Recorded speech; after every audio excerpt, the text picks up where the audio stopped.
Good morning. I'd like to spend the next few minutes with you discussing the results of a study we're conducting that compares the host response to different biomaterials that are used in spine surgery.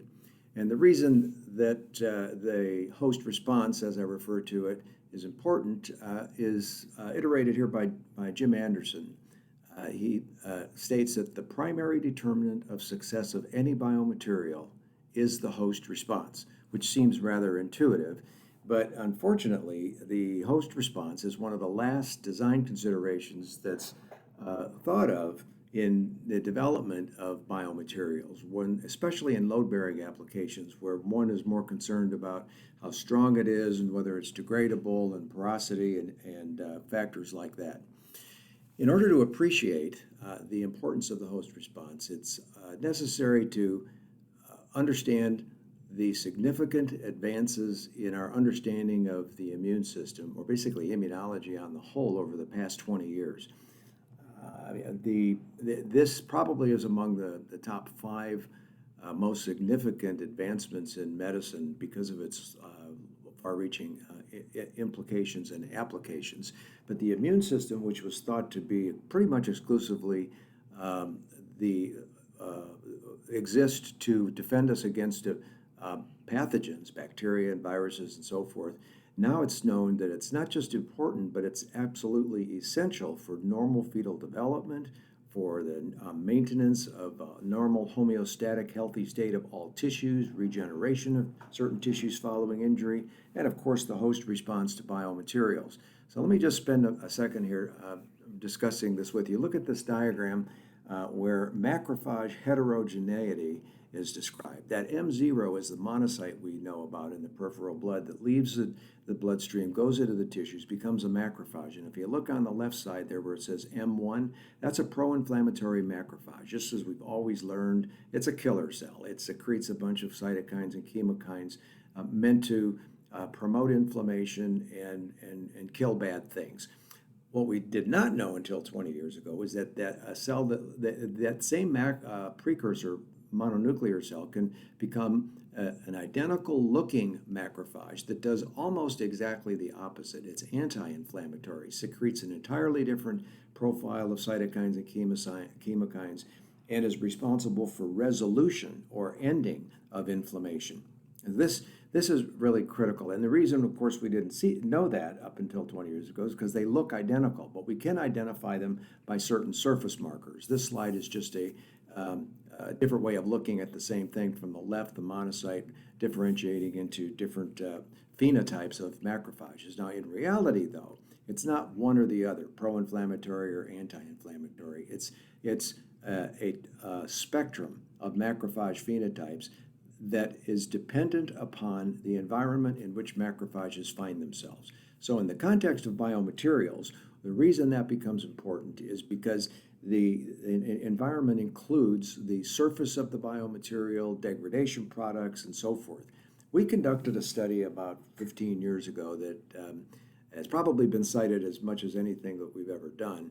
We looked at about 20 different biomaterials, most of them naturally occurring biomaterials, and we implanted them in a well-defined animal model and a priori established criteria to say this is a good outcome or a bad outcome. The tissue from each animal was examined by 5 blinded reviewers who scored them, and if you look at the top part of this graph here, those 2 histograms on the left, the lower the score, the worse the outcome, and the higher the score, the better the outcome at 14 days and at 35 days.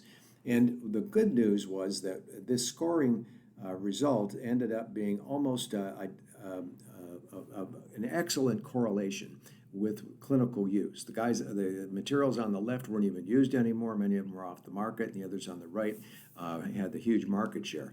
If we then take those same slides and look for the phenotype of the macrophages and generally classify them as in the ratio of M2 to M1, in other words, anti-inflammatory to pro-inflammatory, you can see that we've got now a really nice correlation between the higher the M2 types, the M2 to M1 score, the better the clinical outcome.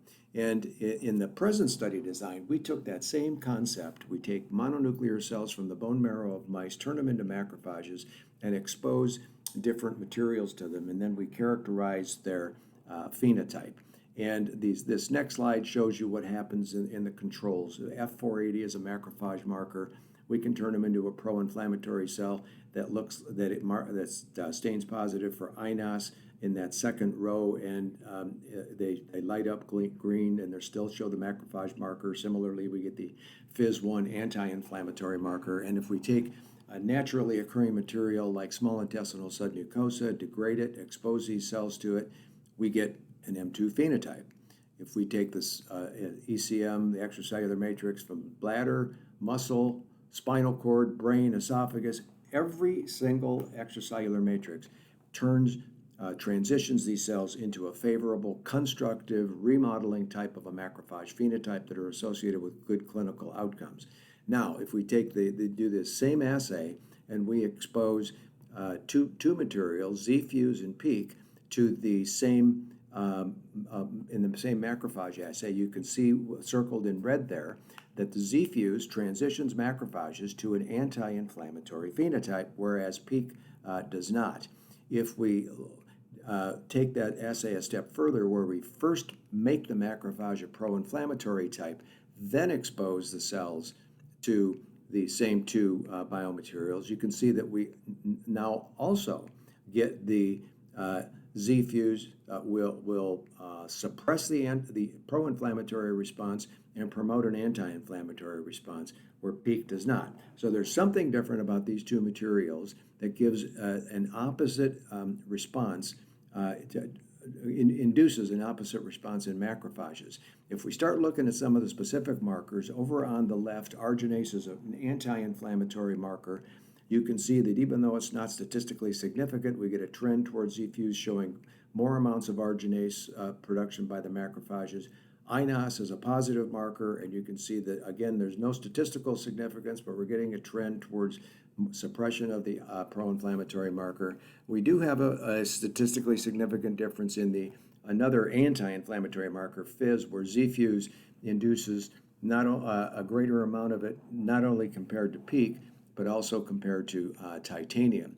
If we look at two pro-inflammatory markers, IL-1 beta and IL-6, we can see there, surrounded by red, that we get a greater induction of the pro-inflammatory phenotype by titanium compared to either PEAK or Z-Fuse. So these materials definitely cause different types of phenotypes and host responses in the patients. Now, one important question in the spine, obviously, is what does that do with osteoblastic activity? And from a general standpoint, anti-inflammatory phenotypes promote greater osteoblastic potential. Because of the COVID-related restrictions over the past 6 months, we've been unable to complete this study yet. We're back in the lab doing this now, but all of our results to date show that we have a greater osteoblastic activity for Z-Fuse compared to either PEAK or titanium. So in conclusion, considering the host response in the early design and R&D phase materials is going to improve downstream outcomes. And the other conclusion of the present study is that Z-Fuse promotes a pro-remodeling, anti-inflammatory host response. I want to thank you very much for your attention.